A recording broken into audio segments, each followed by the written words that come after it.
Welcome one and all to Influence Music Podcast. We exploring new music and making connections back to previous musical generations via panel debates, conversations and interviews with artists, enthusiasts and media insiders.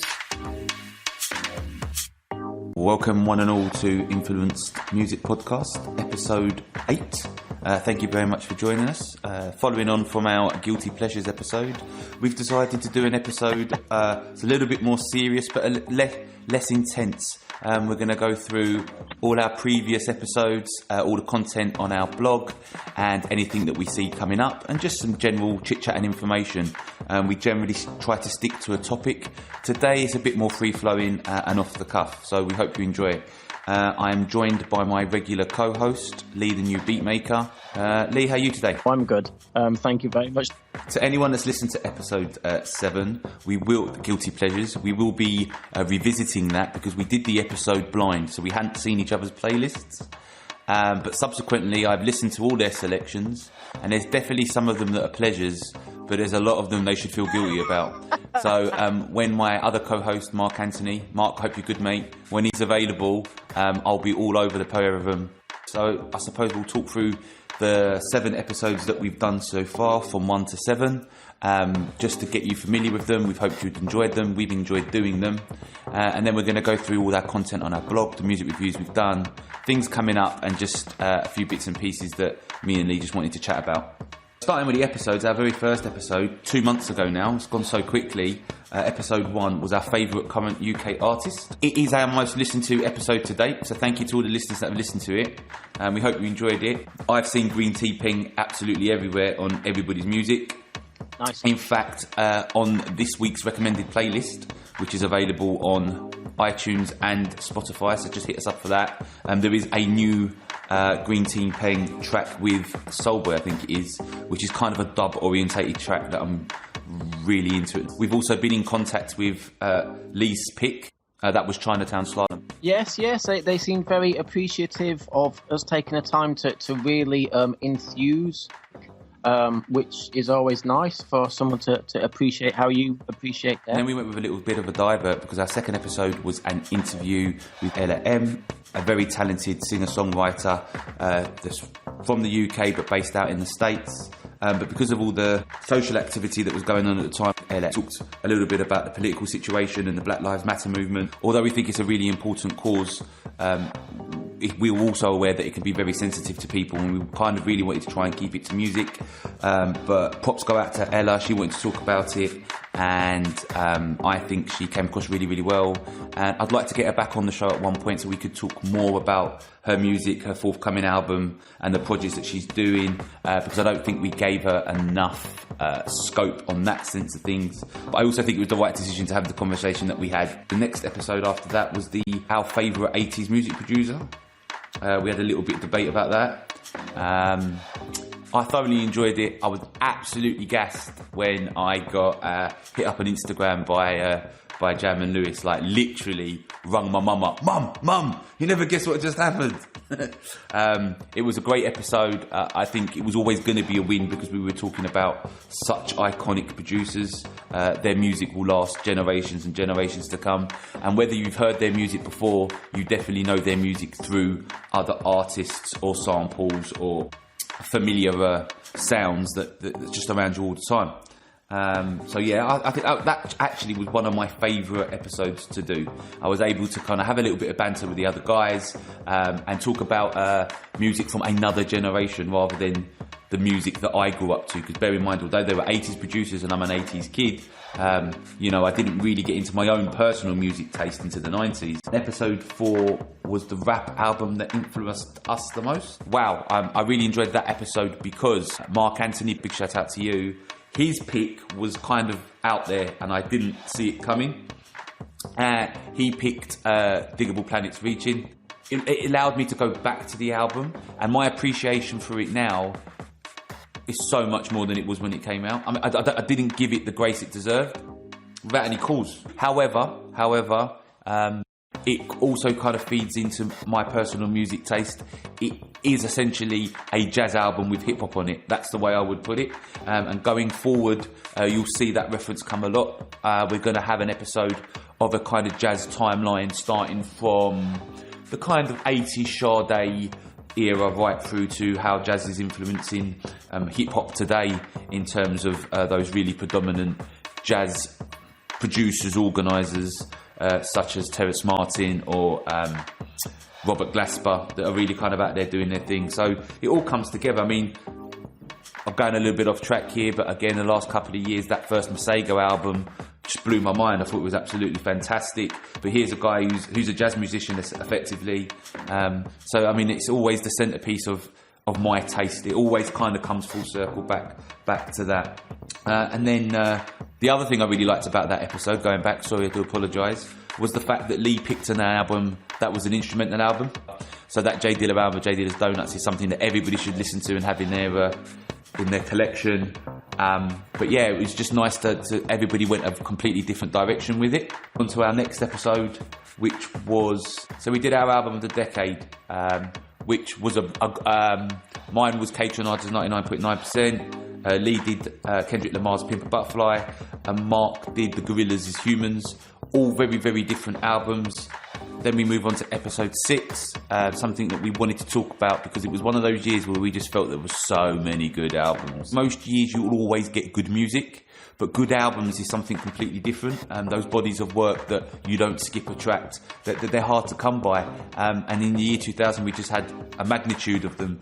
So we went through our favourite ones, the ones that stood out, and had a little conversation about that. I'd like to revisit that kind of template though, and maybe do those albums that never age, like Fleetwood Mac's Rumours is just as influential today as it was when it came out.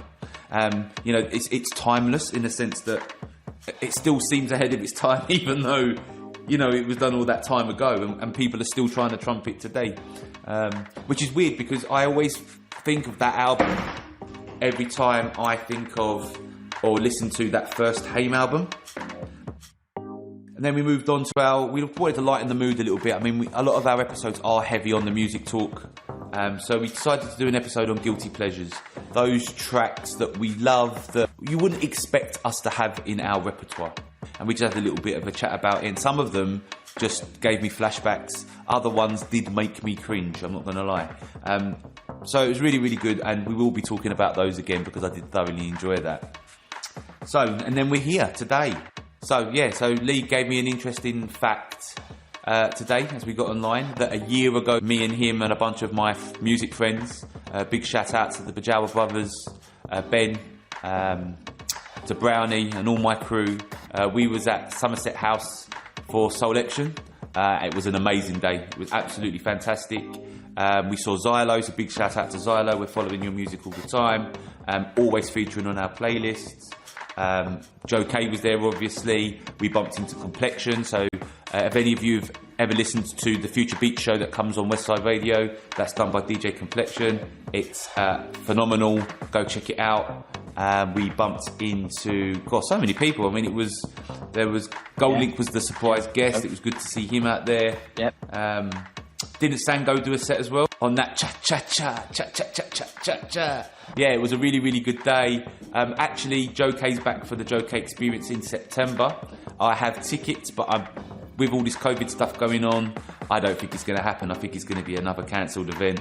Didn't you also say to me that on this day, Aaliyah's album came out? We're recording this on July the 19th. 2020, sounding a bit like Captain Kirk and I mean, it does feel like we're in a science fiction film right now. So yeah, as Mark says, it was this weekend a year ago, almost to the day, that we were over at Solection. There was, what do you reckon, 500, 600, 700 people there, just all raving, different nationalities and backgrounds, and they're loving it. And it was one of those events where you jump around and you accidentally bump into the person next to you, they grab you and you jump up and down together, and that kind of close contact that feels so alien now. But I don't even want to say, oh, we took it for granted back then, because I think both Mark and I mean, I've been socially distancing since 1979. Even someone like me, I appreciated at the time just that feeling of community and music bringing people together and all that kind of that kind of stuff that's so important. So I maybe had a little bit of a tear in my eye the other day just thinking about it, but hopefully those days will come back. July 17th saw the birth of one of my favorite musical artists and just people in the creative field ever. That's Keith Elam, commonly known as Guru, Gifted Unlimited Rhymes Universal, Guru of Gangstar fame, Jazzmatazz fame. Someone I bumped into many a year ago in London's West End, who I had the chance just to shake hands with and so on and so forth, which I'll tell on the show another time. There is a walking embodiment of jazz music and jazz culture meets hip hop and hip hop culture. So if you don't know, get to know, as they say, and that's Keith Elam, also known as Guru of Gangstar and Jazzmatazz fame. So rest in power to him and so on and so forth on what would be his birthday week. Aaliyah, the self-titled Aaliyah album released on July 17th of 2001. The first Aaliyah album is shadowed in an R. Kelly allegations-shaped cloud. The second album is I think at the first time that a lot of people really got onto the whole Timbaland and Missy wave, where people were saying, "Oh, this new Aaliyah album, it doesn't sound like the last one. It sounds like they've taken," because of course we're a UK-based podcast and UK culture involving things like drum and bass music, where people said, "Oh, this new Aaliyah album, it sounds like drum and bass music, but slowed down by this guy called Timbaland, like he's named after a shoe." And it was like, yeah, this is this. You just feel the musical landscape shake. And her third album, July 17th, 2001, Aaliyah by Aaliyah, had amazing songs on it like More Than a Woman, Rock the Boat, We Need a Resolution, Try Again. And I'm going off the top of my head here, but I think that Try Again might be the first song in history that went to number one before it was released or something like that, because the amount of radio play it got before it came out. I might be completely talking at the top of my hat there. Something like that, but the reason why it got so much radio play was it featured on a soundtrack to a movie, didn't it? There you go. I think it might have been Cradle to the Grave. Don't quote me on that, but it might have been Romeo Must Die. Must Die, yeah. It was one of those Jet Li movies, yeah, it was, yeah, that's it. Right. Yeah. Right. Another couple of things just very, very quickly. July the 30th, The Strokes' Is This It album. That was a must-have album. Is This It? Last Night, New York City Cops, which I believe got taken off reprints of the album after September 11, which happened shortly afterwards. One that will be close to Mark's heart, and you'll hear more about this in forthcoming Guilty Pleasures, but July the 24th, Celebrity by NSYNC came out. To be fair though, but when they dropped that track Girlfriend though, dun-dun-dun, on that Neptune, yeah. Dun-dun-dun. Going back to that Strokes album though, I loved that cover. Do you remember it was kind of like a curvaceous bottom and like a dark glove? It was just really artistic. It kind of reminded me of the cover to that Janet album, Janet. You know, where it's kind of raunchy but artistic at the same time. Yeah. Let's keep it sexy, but let's keep it classy. It's a really good album, good artwork. Yeah. Turn the dial to the left or right a little bit, and it's something else completely different. Exactly. But they just seem to get it just right. Yeah, just right. Going back to that Aaliyah album, I totally know what you're saying about that Aaliyah album and how we kind of received it here. I mean, prior to that, like you said, the consumption of Aaliyah music was on those kind of pure swing albums. If you wasn't a fan, that's where you heard it. R&B, swing beats, and you knew what you were getting from it. And then yeah. But I think my favourite Aaliyah / Timbo production is Hot Like Fire, but that remix, which isn't even a Timbaland production. Right. I'm really on that. It's a big tune. But yeah, she was taken way too soon. A good combination of the two of them. You know, that mix of Timbaland and Aaliyah was fantastic. I would have liked to see what she would have done without Timbaland. Like to see what direction her music would have taken, how she would have developed. It would have been nice to see, you know, because we only ever got exposed to the duo. it would have been nice to see what she would have done independently.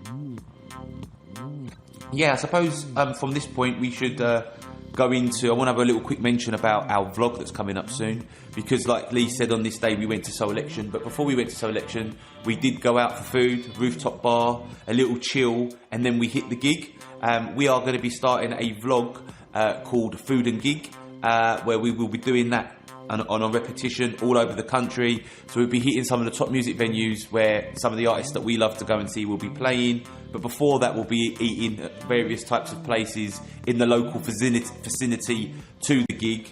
And we'll be filming it all. It'll be me, the other hosts, friends, family. So I'm really looking forward to it. That's looking to launch in September, dependent on when the gigs start getting going again. It could be the first one doesn't happen until October, because me and Mark are going to see Thundercat. So that potentially could be the first one, but again, it's all dependent on COVID. But look out for that. That will go up on the blog, which is influencedpodcast.co.uk, and that's a good little crossover now to talk about our blog and the things that we do on it. We regularly post in music reviews and news and little things that we think you'd be interested in. Lee did a fantastic interview on there. I'll let him talk to you about it now. A fantastic multimedia artist. Objects in Orbit is an artist that I would dub a master of uneasy listening. His latest project, he went extra funky. It's called Panoramas. It's a really funky instrumental hip-hop project, but there is things in there. I mean, hip-hop is made up of so many other things, so it's a bit like saying, oh, it's purely a musical stew.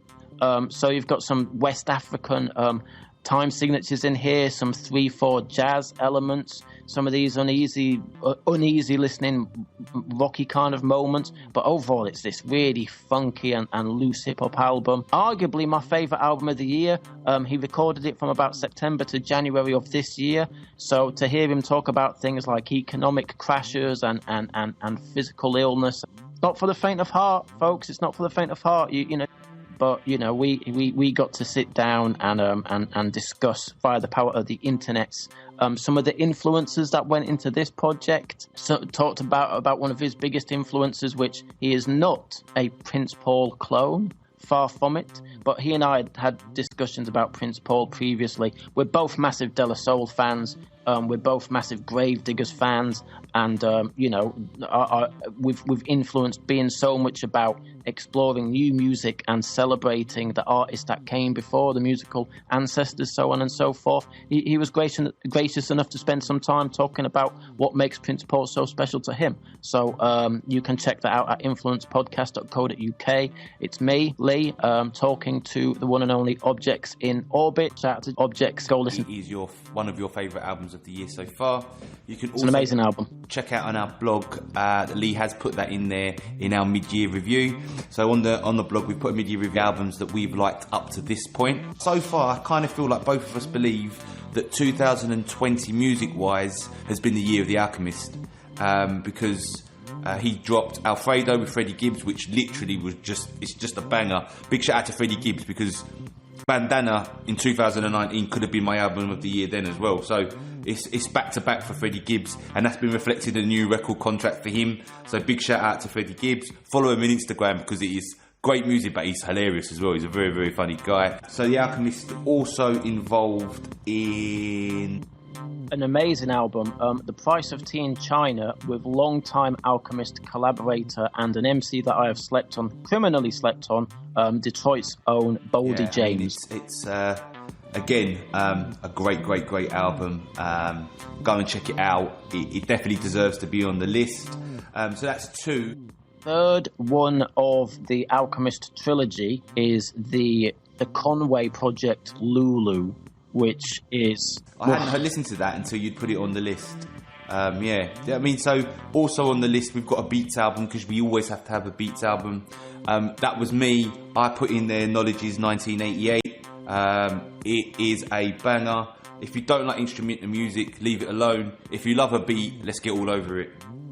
If you're one of those guys that sits in the car and goes cha cha cha cha cha cha cha cha, get all over it. It's an absolute banger. Mid-year review. You also put in there the Dirty Old Men, East Band. Yeah, absolutely. Yeah, it's one of my favourite hip hop projects of recent years. Lots of chopped up samples. Lots of very good sample flips and big drums and bass lines and deft lyricism and so on and so forth. The collective are from different parts of the States, but there's a real camaraderie and a real friendship. The project is called East Grand, representative of a location in Detroit. They meet up together, they do their Airbnb thing for a weekend where they all hang out. They go to these musical cultural musical meccas, dig for records in the old dollar bin stores, the charity stores, the record shops, etc. Flip them. They're some of them are producers and MCs, some are MCs, some are producers, and they all just jam out in this Airbnb for a weekend, and then after that they go, cool, see you again this time next year, sort of thing. What I'm getting at is, in 2020, to listen to an album that came out very early this year, and it is 15, 16, 17 people journey into, this time it was Detroit, soaking up things like Motown, Hitsville, USA, going to, Dilla's Delights donut shop and actually being at the donut shop that I think it's Jay Dilla's uncle owns. And then going back to an Airbnb that they've rented to make a collaborative album. Is something that is so poignant right now with the world we find ourselves in, with lockdown or post-lockdown or pre-second wave, nerves, lockdown, and so on and so forth. So, guys, talking about documentaries, it's far more rough and ready. It's far more a vlog, but it's still very cool to watch. There is a East Grand documentary. The name The Dirty Old Men, of course, that has different connotations to different people. They're mostly men, but men of a certain age.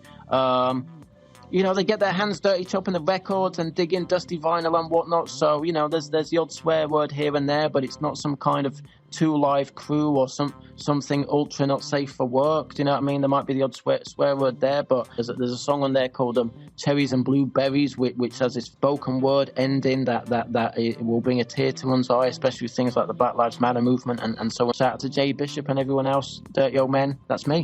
Yeah, cool. I actually put on the list at the most recent Little Dragon album. It's called New Me Same Us. If you're not familiar with Little Dragon, they are a Swedish four-piece. I suppose they're a kind of jazz, electric, funk, fusion, soul band. Closest or most similar band artist that I would say in terms of high profile would be someone maybe like Goldfrapp.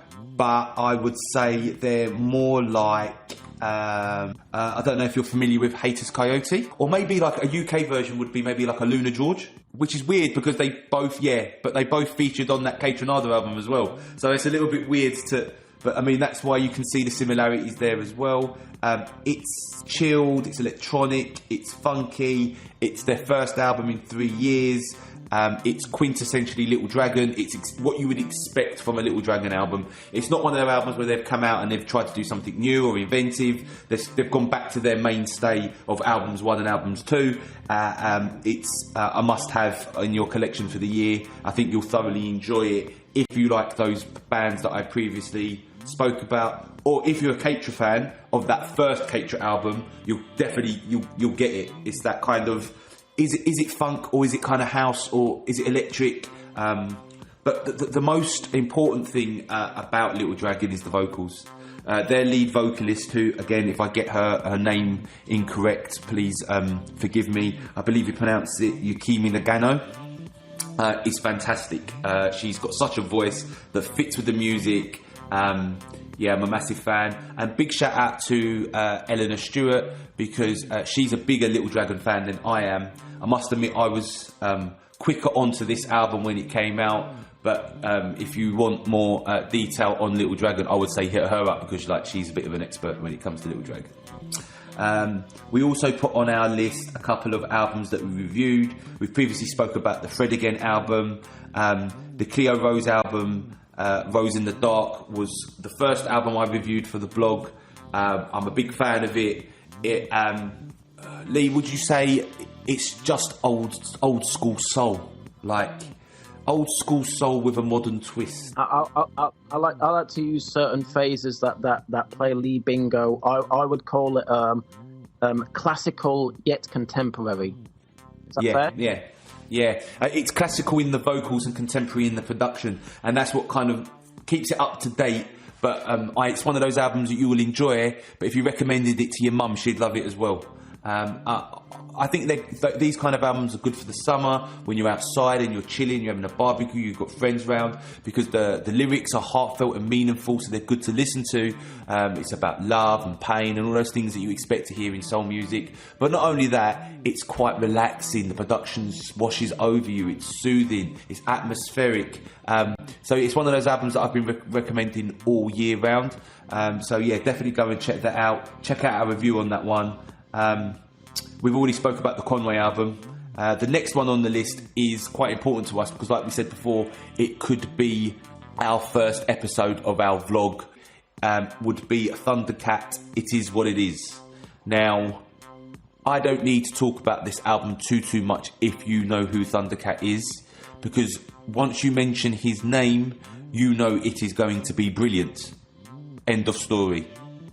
However, if you're still thinking about Lion-O, Chitara and Panthera, you were also born in the 80s, but you've got no idea who Thundercat the musician is. Thundercat is a producer, musician, bass player, singer, genius, signed to my favourite independent label that is out there probably. So with Flying Lotus, I think the label's actually owned by Flying Lotus, is that correct? I want to say it's Flying Lotus's label. Yeah, I want to say that off the top of my head. He is, it's intelligent, it's thought-provoking, it's socially aware, it's emotional, the musicality is exceptional, the bass and riffs are superb. You just got to go and get every single Thundercat album and anything that he's ever done, really. I mean, that's just the gist of it. He's... and live is phenomenal, but not just for the music, the costumes, the artistry, the show. Thundercat! Sorry. We saw him performing, it sounds silly to say warming up for, it sounds kind of disrespectful, but we saw him opening up for Flying Lotus at Coco. No, Flying Lotus at Roundhouse for the You're Dead album. And Thundercat came out and did songs including Heartbreaks, Breakups. I think he may have also done Oh Shit, It's X. Fool that I am, I ran to the bathroom and then came back and he finished Heartbreaks and Makeups, I think. So what a tool I am. But yeah, I mean, he does amazing things with that guitar and his falsetto. And anyone that can rock a stage in a pair of fluffy slippers like he did that evening, I've got nothing but respect for. One of my favourite Thundercat moments is on one of the Tiny Desk gig, because he's the bassist for Mac Miller on Tiny Desk. And it's just a nice little combination, because again, this is a bit off track, I'm a massive fan of Mac Miller. The reason why I'm a massive fan of Mac Miller is that we had this discussion about your first album, your sophomore album, etc., etc.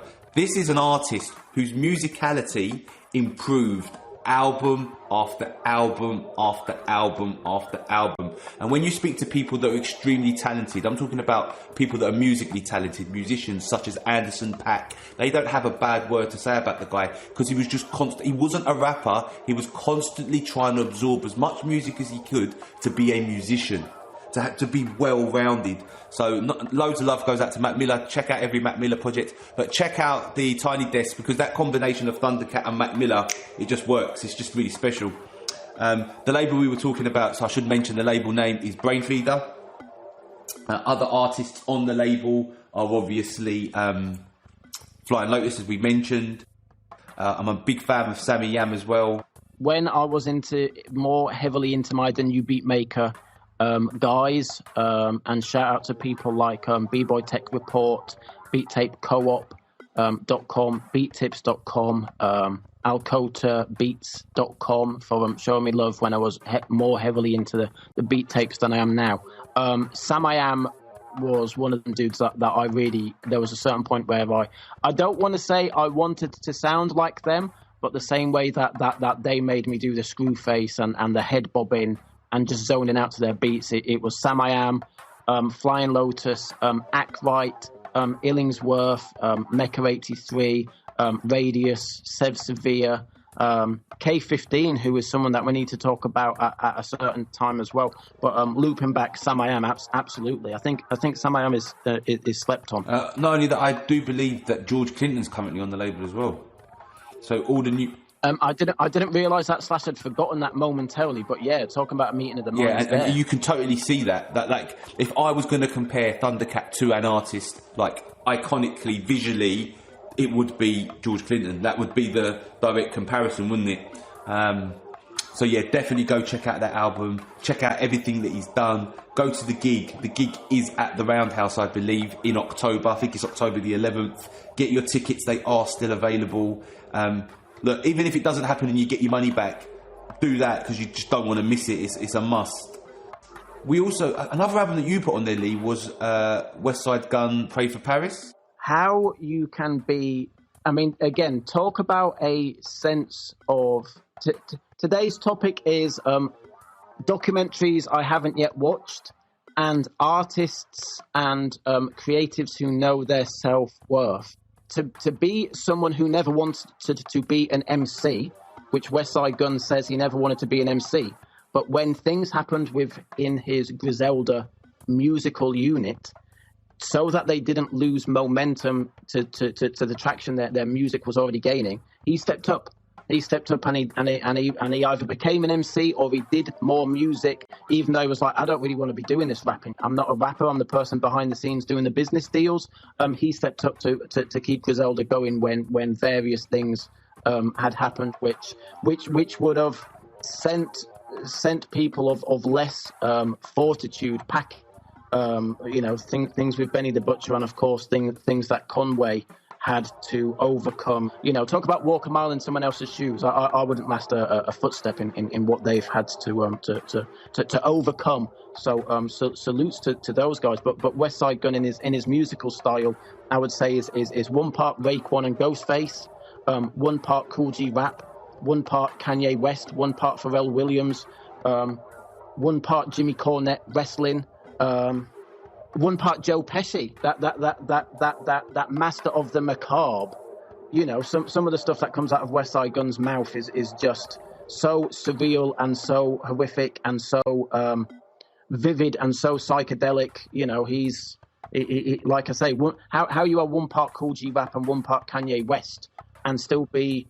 He isn't trying to pretend to be anyone other than himself. And like I say, he's got an album that is one of the best albums of the year by an artist who didn't even really want to be a musical artist. The next one is my pick, which was that Tom Misch and Yusuf Day's album, What Kind of Music.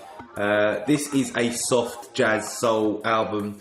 I love this album because it's quintessentially one of those things that we discussed with Ella M on the Ella M interview, in is that both these artists are British and yet they came to prominence through the LA music scene, which just seems mad to me, but that's the way it goes with that kind of genre of music, especially in modern times. Both independent, but those independent labels carry more weight in the States because more people consume that kind of music than they do over here. There are two jazz musicians that I wasn't sure how it was going to work. Some people like this album, some people don't. They've both got quite distinctive sounds. I wasn't sure if they were going to fuse those two sounds together or come together and make something completely different. What they did was come together and made something completely different that attests to what they do separately. It's a really good album. It's easy listening. To say it's in my album of the year, I've put it in there because I thoroughly enjoyed it and it was a surprise, but I also understand it's not going to be everybody's taste.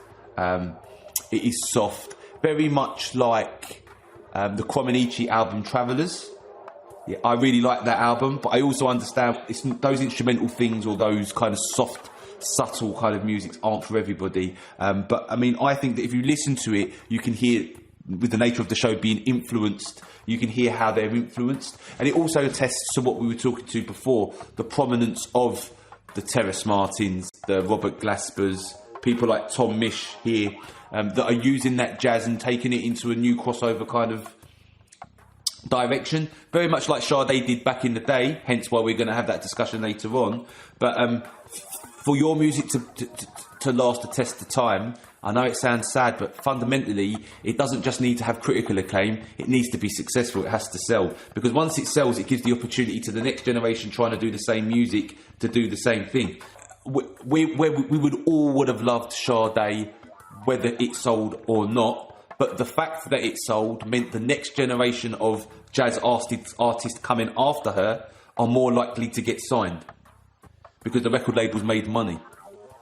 That's my opinion. You not agree with that? I wish I'd have been recording that, because I rocked backwards and forwards. I folded my arms. I rubbed my hands together. I stroked my chin. It's a wonder that I'm not constantly rowing with people on the internet, because I'm so contrary.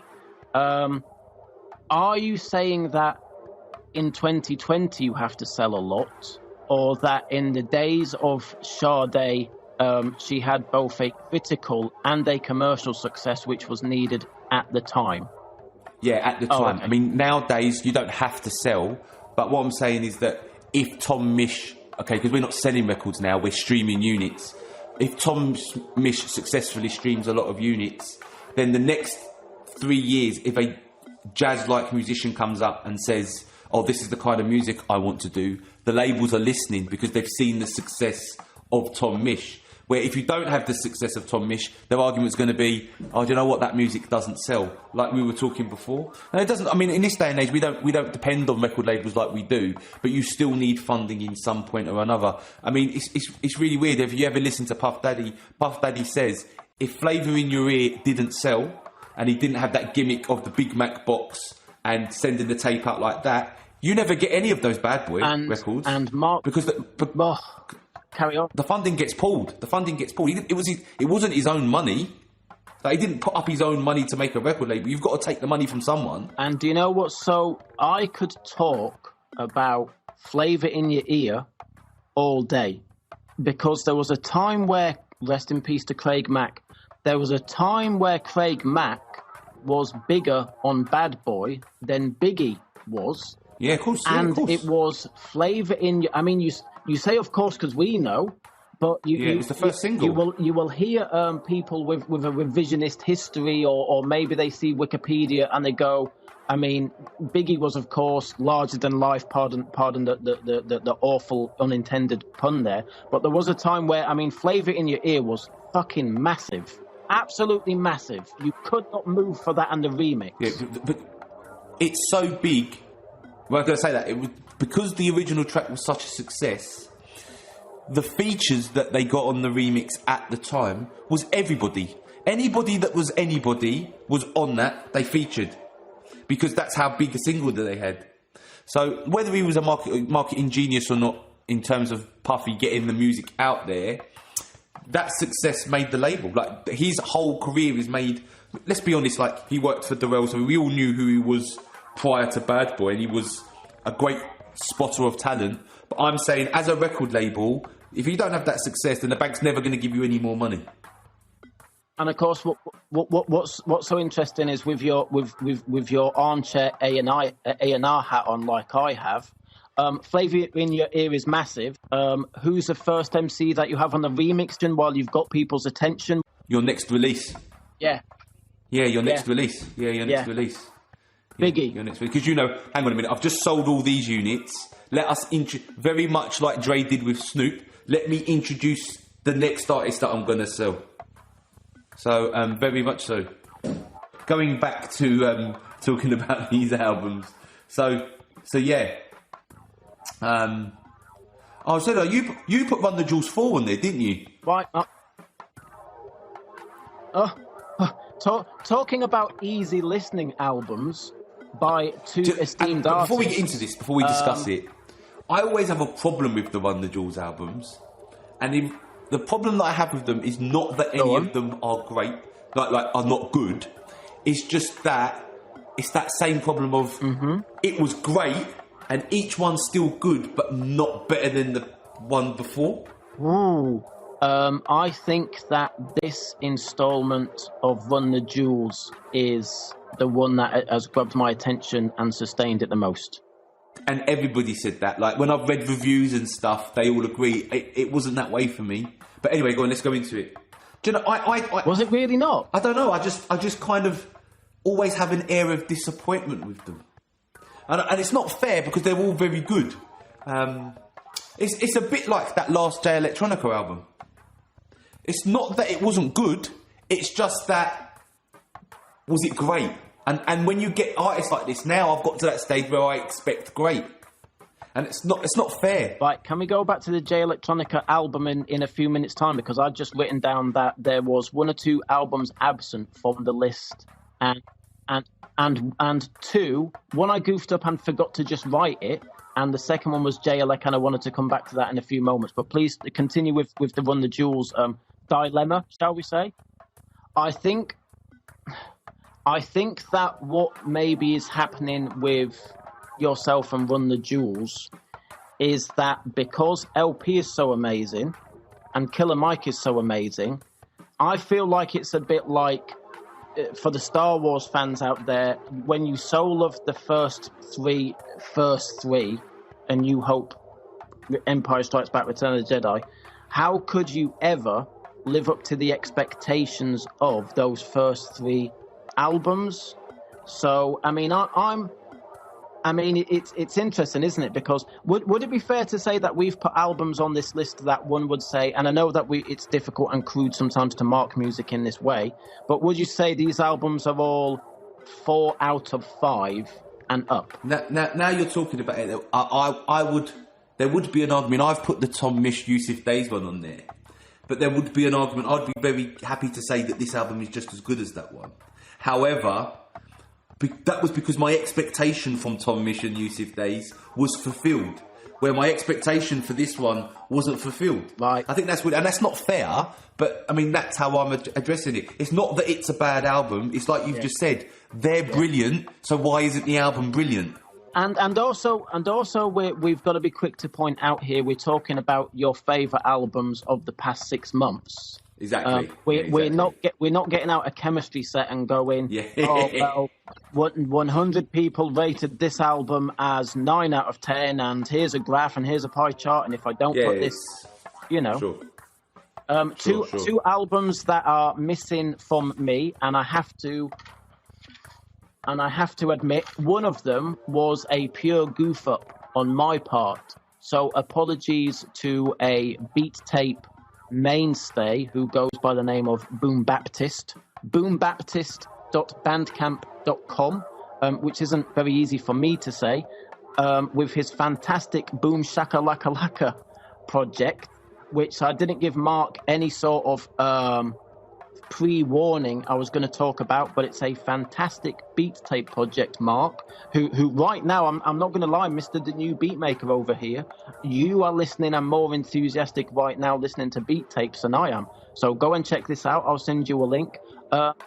It is a project very inspired by NBA jams. Okay. And so if you are into your video games, if you are into your basketball culture, if you are into 90s, my gosh, Mark, doesn't this make us feel old? If you are into 90s nostalgia, if you are into basketball and fly NBA jerseys and iconography and all this type of stuff, and it's a fantastic project, very melodic, hard-hitting drums and drum changes up and whatnot. It's got some UK junglist kind of vibes every now and again, and it's got a very cohesive theme, all about NBA jams and so on and so forth. So peace to Boom Baptist.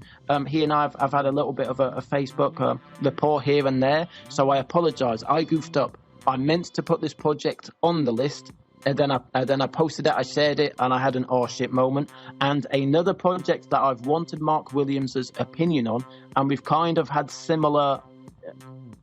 What Mark just said about Run the Jewels, I will say in a moment, but Jay Electronica's long anticipated, talking about Star Wars and the films that came so long after the first 3, Jay Electronica's A Written Testimony.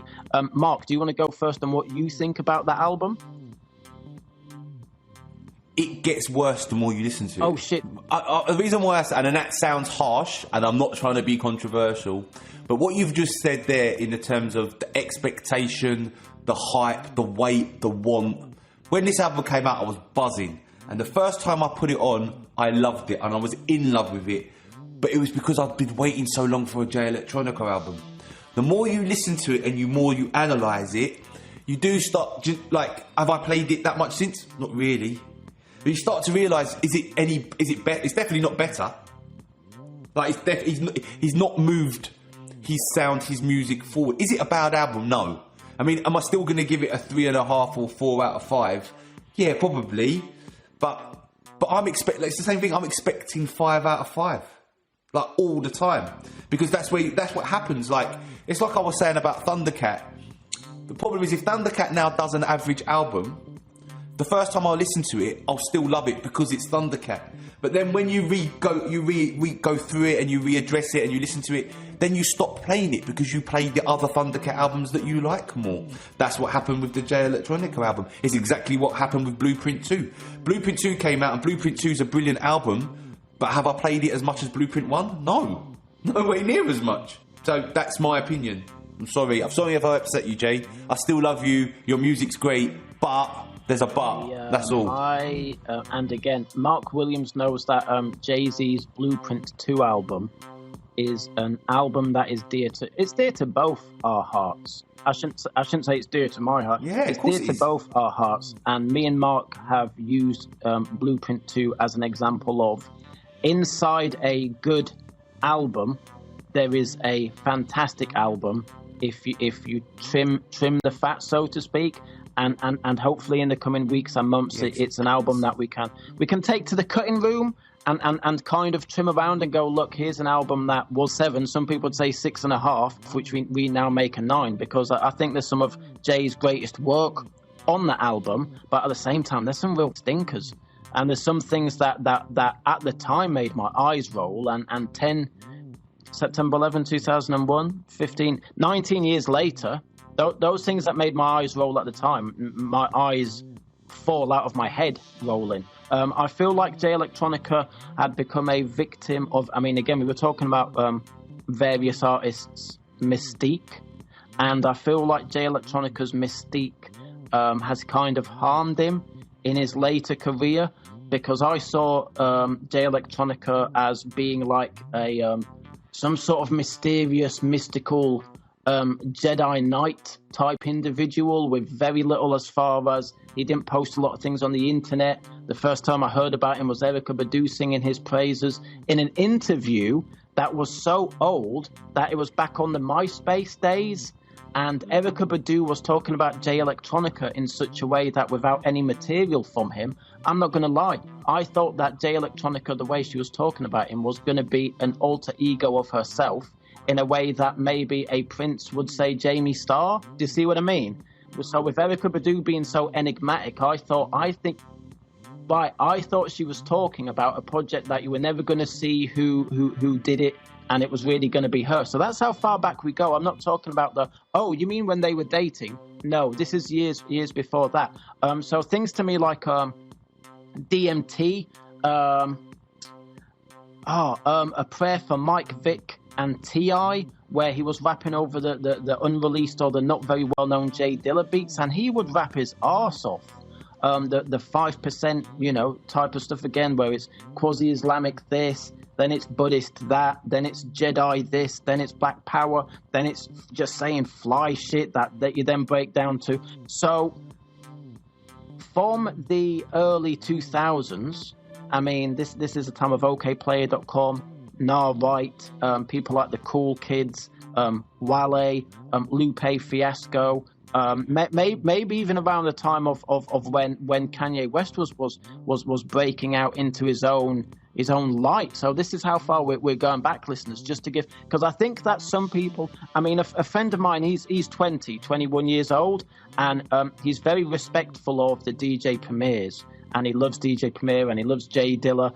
But to him, I mean, an album came out that same day as Jay Electronica, and it was the Lil Uzi Vert album. And we had a bit of a laugh online because I was going, oh my God, what a great day in music. And he went, yeah, Little Uzi Vert's just dropped after all these years. And I went, Jay Electronica's dropped after all these years. Yeah. And it was a real moment of us, of kind of, you know, I felt very much like an old head. But I think I was at peace with the fact that in 2020, the Jay Electronica that rapped Eternal Sunshine of the Spotless Mind and Exhibit A, and then damn near broke the rap internet with Exhibit C, wasn't the Jay Electronica I was getting on an album in 2020. But I think the album is mixed horribly. I think it sounds like a mixtape. And now, if you go and listen to my Bandcamp offerings, people would go, well, who are you to judge? Because your stuff sounds like it's... And it's like, well, I mean, for a gentleman that's on Rock Nation, where you think about the amount of money and, you know, when Jay-Z brings up a... This is a professional outfit, and not just a professional outfit, one of the biggest professional outfits. I mean, when Hove makes that phone call and says, I want this or that recording studio, in this day and age, it would be like a Madonna or someone saying, I want this recording studio. Like, who else is in... Who you kick the other artists 100%. out of the room for this, I would imagine. So to hear an album that is mixed and mastered in a way that... And hip-hop, you know, has always been rough, rugged and raw in some respects, but this album sounds very hastily mixed. Some of Jay Elec's verses sound a bit free association and a bit freestyled in a way that it's like I caught a body after body on my Ducati, where he sounds like he's paying homage to Lil Wayne with that New Orleans free association, which I understand there's two MCs from New Orleans who are so different.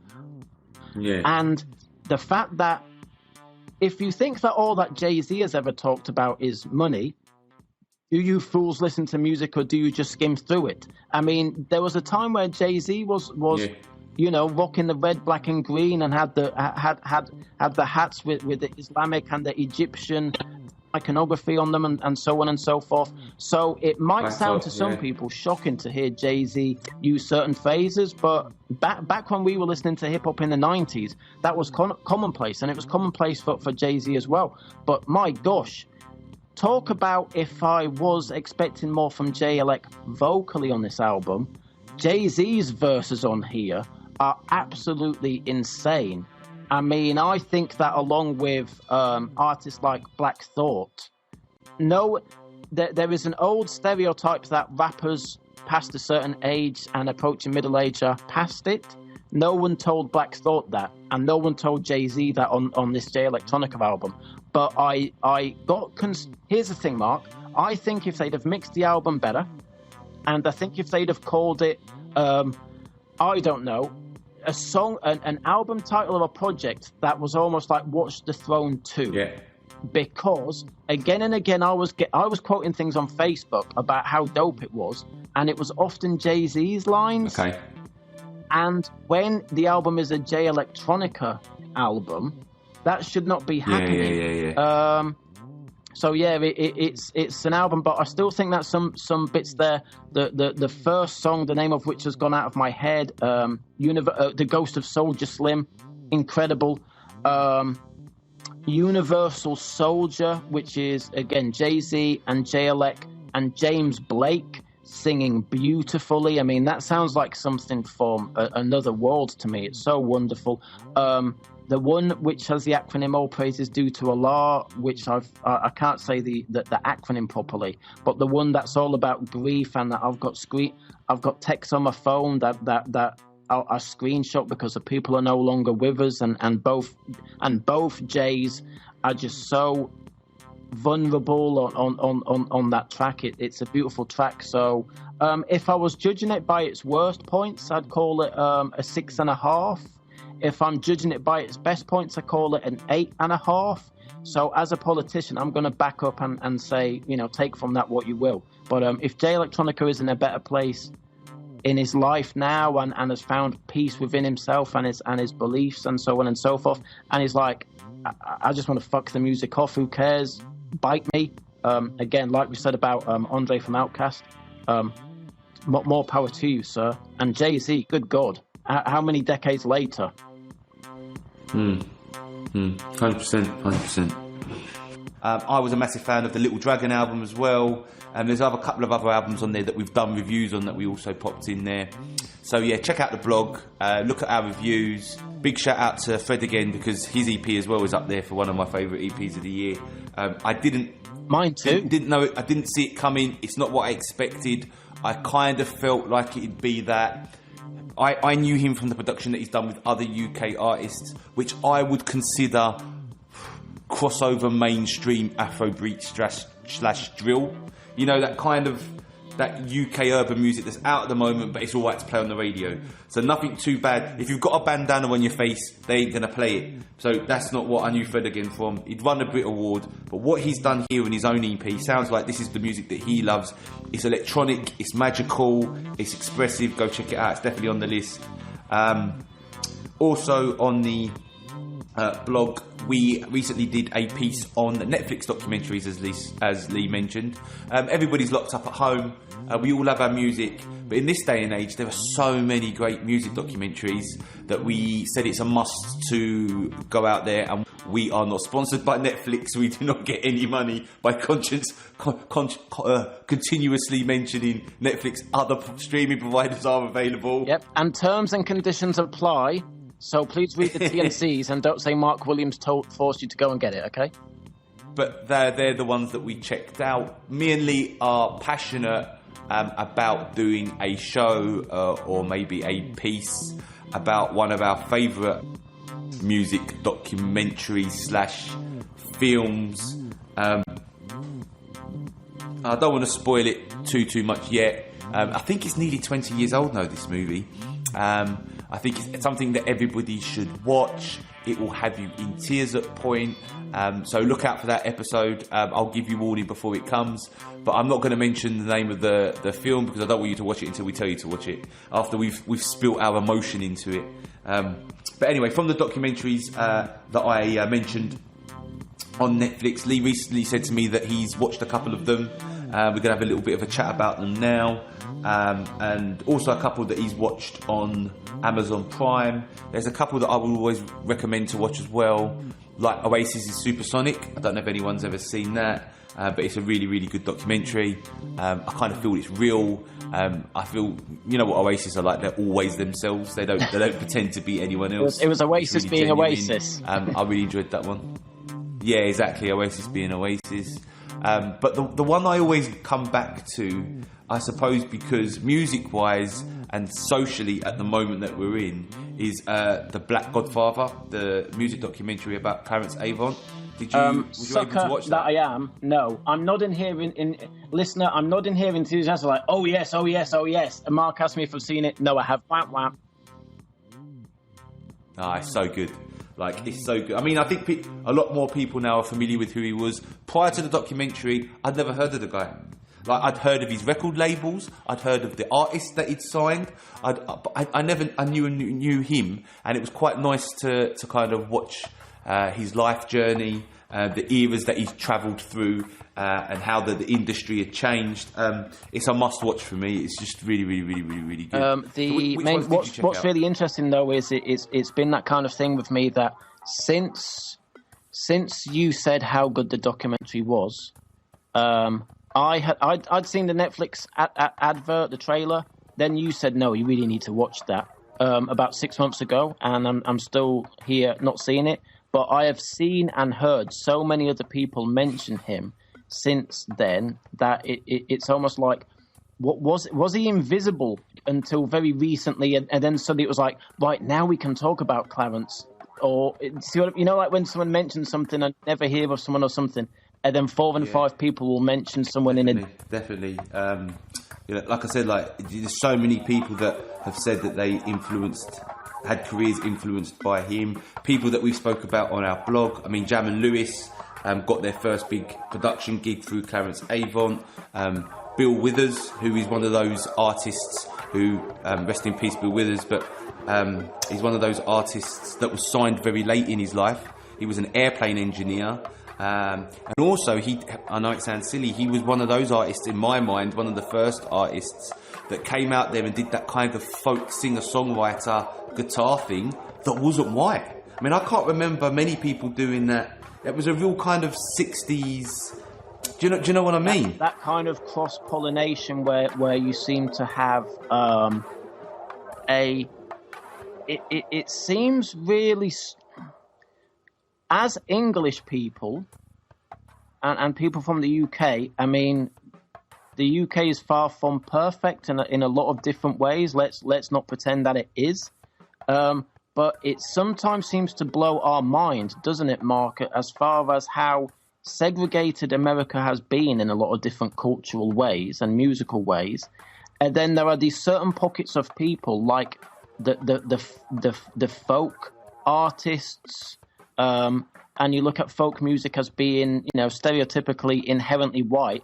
But yeah, they were digging the Bill Withers and all these types of artists. No, is it good? Is it? No, I've never seen it. Welcome to Influence Podcast, where we discuss things that we've never seen anything.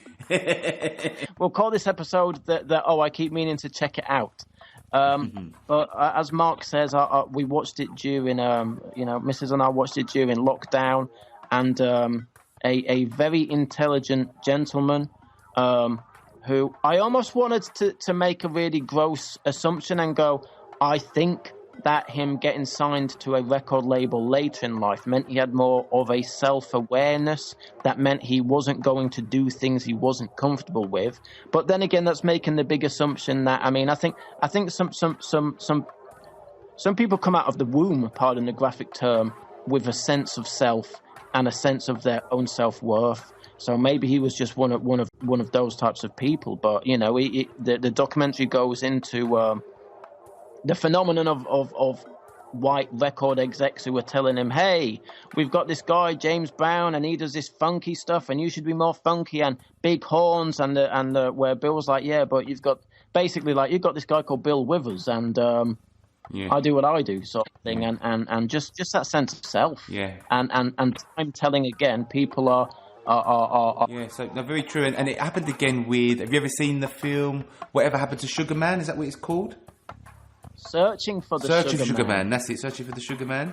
So that guy... Hey, a documentary we've both seen. Woohoo. Yeah, well, that guy was signed to Success Records under Clarence Avon. Yes. Yeah, but I mean, it's a good connection. All these documentaries and these people that are influential, and like you said, talent comes to the forefront, and what some person doesn't like, other people do, because obviously his music became very revolutionary. I won't spoil the film for people. But yeah, so another good documentary. Another one on Netflix that I watched recently that was really close to my heart because it's a documentary of my era was LA Originals, which talks about the story of two guys. Again, I'm not gonna ruin it, but watch it, especially if you love 90s hip hop or if you're into that kind of lowrider Latino culture, that LA culture.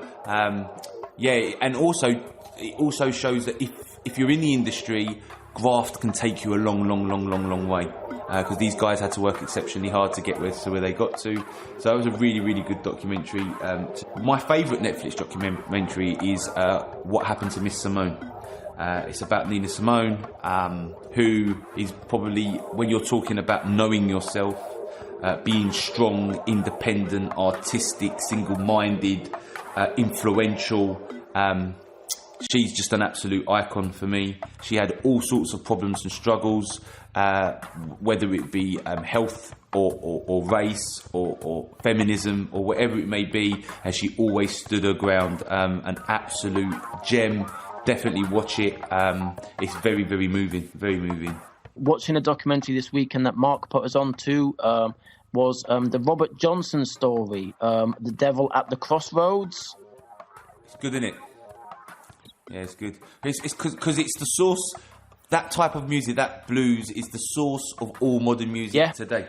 Like that, if you followed that thread, that's where. So I kind of think it's important that you listen to it. But I knew the myth, but that's what it was to me. And then that gives you the opportunity to kind of work out how much of it is myth compared to reality. I thoroughly enjoyed. Do you like it? Amazing. I mean, where do you even start on that type of thing? I mean, his I mean, firstly, and I don't want to spoil too much of the documentary, and I don't want to take up too much time, and Mark, jump in.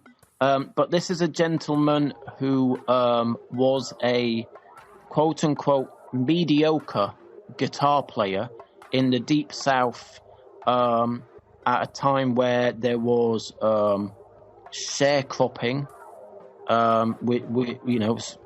which is either very literal slavery or as near as slavery as you can get it, sharecropping, or an itinerant musical lifestyle.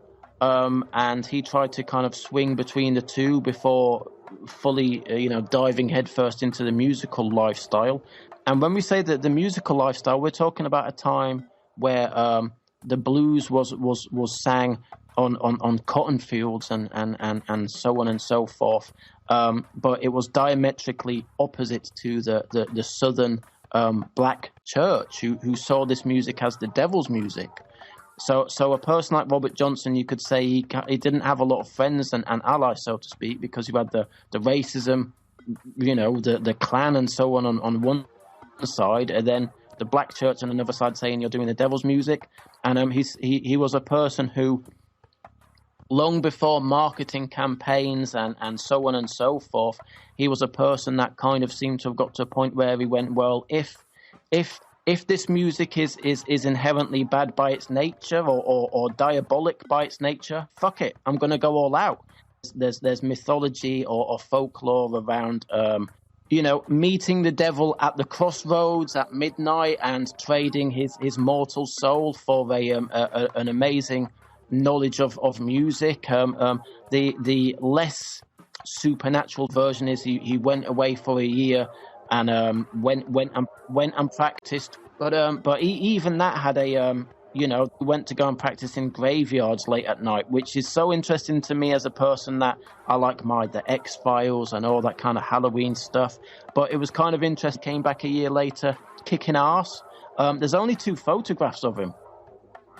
Two photographs of someone who was revolutionized music in a way that, again, there was a before Robert Johnson and an after Robert Johnson, and how people like Howlin' Wolf were so influenced by him, and Muddy Waters and so on and so forth, who then went on to influence people like the Rolling Stones and some of the original white hipsters of the 50s and 60s who dug all these old blues musicians, and that birthed the Led Zeppelins and so on and so forth. And you think nowadays, I mean, we take more than 2 photographs every time we're in anytime we were in a restaurant having a meal. You know what I mean? It's like, so to think here's a guy that is up there as far as birthing so much popular music, or at least taking the wheel and steering it in a different direction. I can't get over the fact there's only 2 photographs of him, and his mythos of if you think I'm bad, I'm going to be the baddest version of me that I can be, with certain words and things that he talked about in his music. Also, Robert Johnson had quite a few references to like the voodoo and stuff like that in his music, which brought me back to the whole D'Angelo Voodoo album. Yeah, massively. That's what when I watched it, that's what I thought of, was that album, and like going to a D'Angelo gig where people are almost kind of like worshipping, devout. It's really interesting also because there aren't that many authenticated recordings of him either, because of the nature. He never went into any record studios or anything like that, so they're live recordings. But with them being live recordings and with the technology they had at the time, it's really hard to authenticate things to say, actually that was 100% him playing at this place on this which further adds to that myth. It adds to the mystery, doesn't it? Yeah, it adds to the mystery. We also watched, and Mark, again, you were talking about Nina Simone, and again, artists who know their self-worth, and people who are fighting. They shouldn't have to fight battles, but fighting battles on different fronts. And so we watched the 2 killings of Sam Cooke. It's a good film, a good documentary as well. I've watched that one. Yeah, it's good.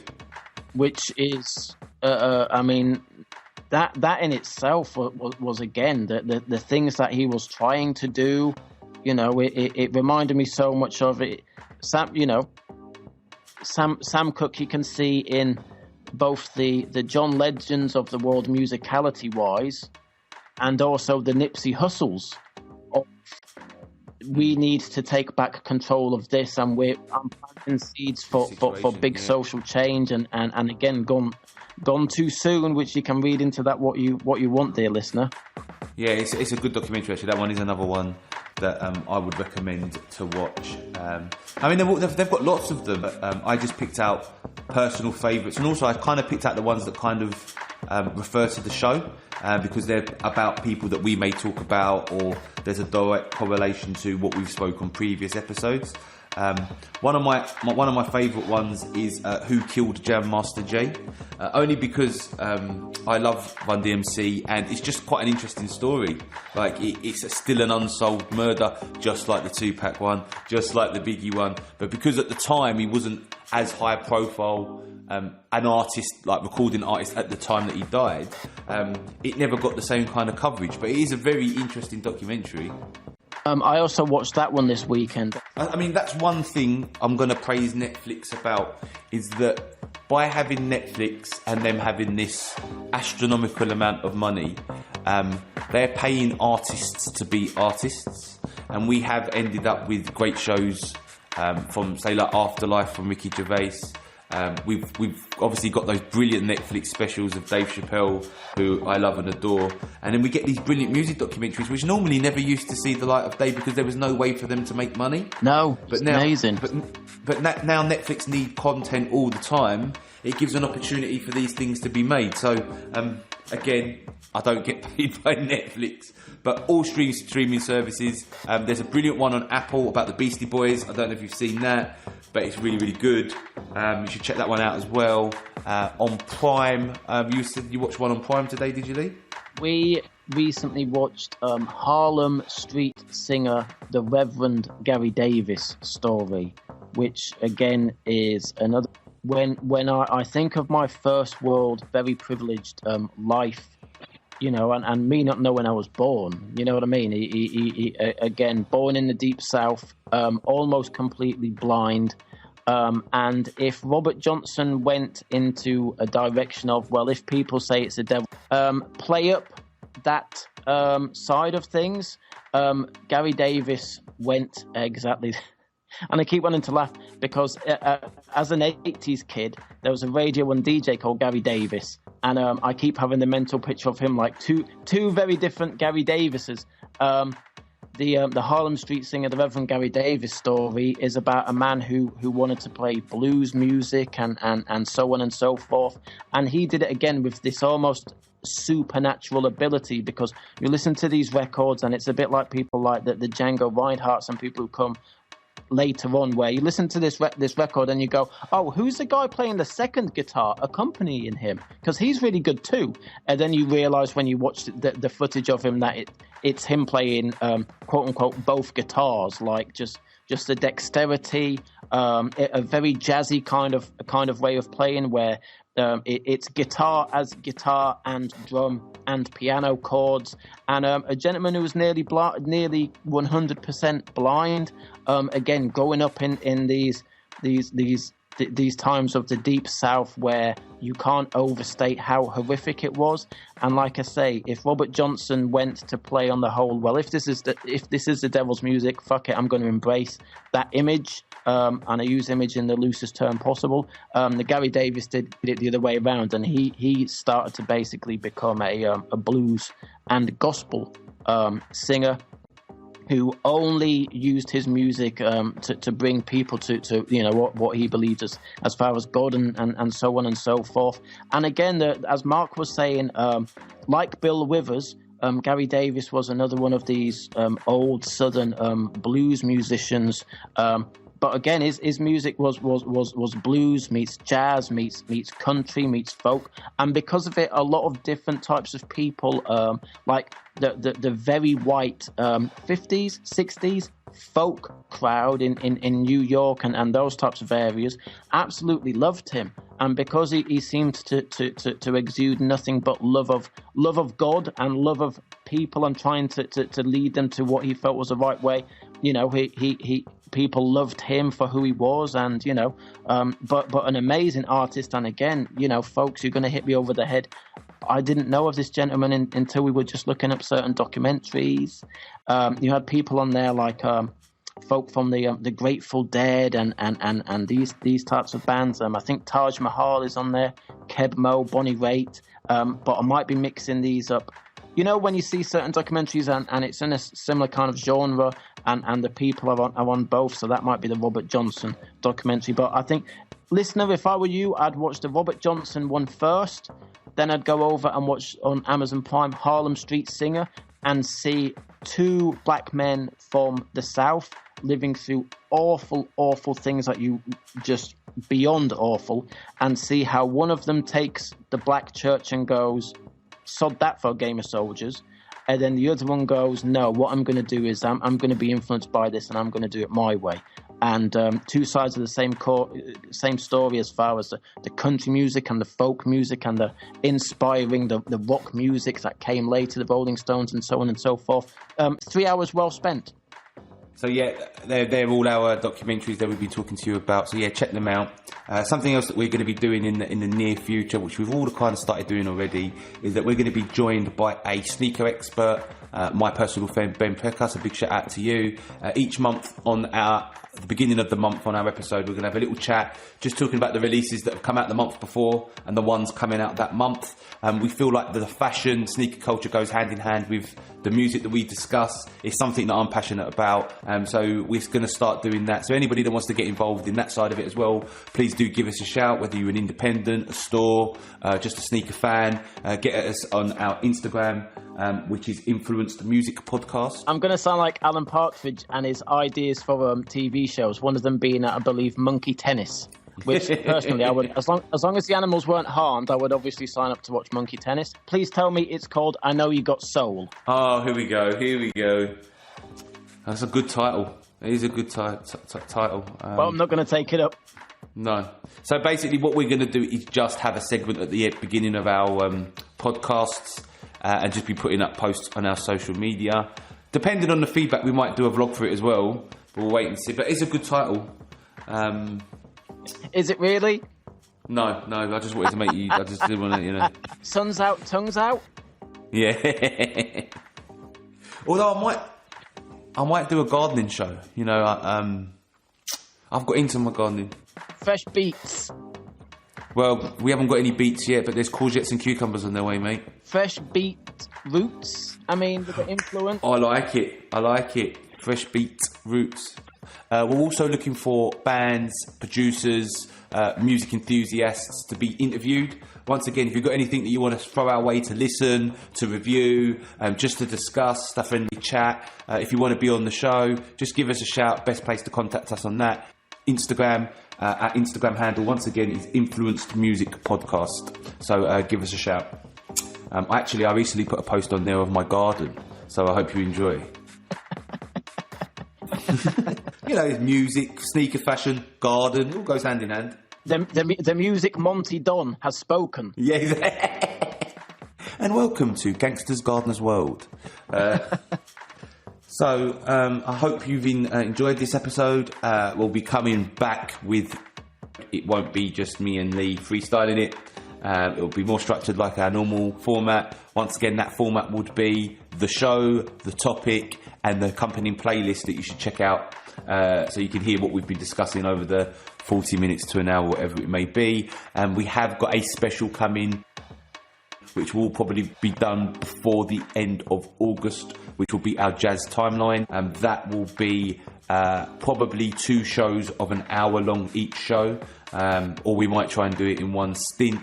That's really kind of what the show's embodies, is that musical timeline. So we're going to do one just about jazz, just like we'll do one just about hip hop. We're going to try and do one about funk and soul and so on and so on. So we're just kind of building up a musical family tree, really. If you have any requests of topics, shows, albums, or things you feel that we should talk about, again, get in touch. You can message us directly on Instagram. I do personally reply to all the messages as quickly as I can, and we do get to all of them. None of them will get deleted, so you will get a response. Thank you very much for joining us for the show. Lee, thank you very much for participating. Thank you. It's bye-bye. Thank you very much for listening. We look forward to talking to you all again soon. Take care. Music podcast. We exploring new music and making connections back to previous musical generations via panel debates, conversations and interviews with artists, enthusiasts and media insiders.